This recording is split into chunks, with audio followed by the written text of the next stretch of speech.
Hello, j'espère que pardon, que vous allez bien. Aujourd'hui, je suis pas en forme du tout. Je sais pas, j'ai l'impression d'être malade. Mais bon, c'est pas grave. C'est pas grave. Ça, je vais bien me reposer, je pense. Aujourd'hui, je vais faire énormément de lectures. Ouais, je pense qu'aujourd'hui, je vais carburer sur les lectures.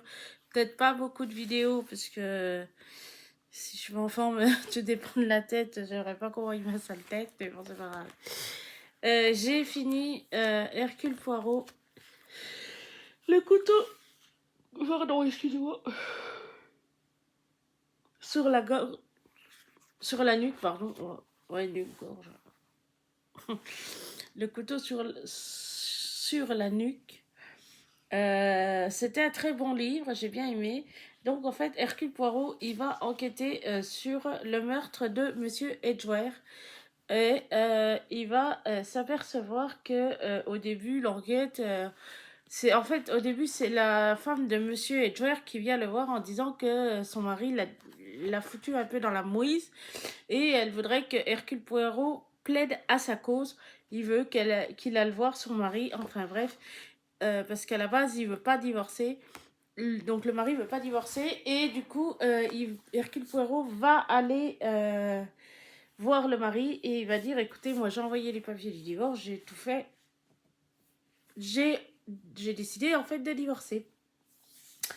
Sauf que Hercule Poirot, comme il est tellement malin, il est tellement curieux aussi, il va s'intéresser à cette affaire et il va s'apercevoir qu'en fait c'est la femme de ce monsieur qui est à l'auteur de tout ça. Il va recevoir un coup de fil d'une dame qui est la bonne ou la chef ou je sais pas quoi, qui s'occupe de la maison Edgeware et qui est genre de femme de ménage, de bonne, tout ça.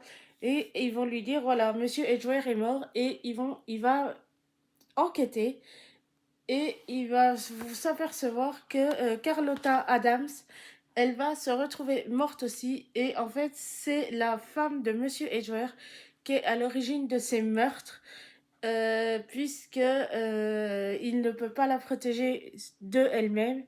Du coup, il va l'arrêter ou je sais plus trop comment ça. Enfin, pardon.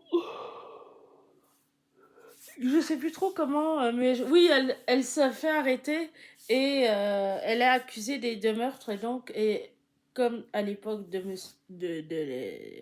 à cette époque-là, on pendait encore les gens.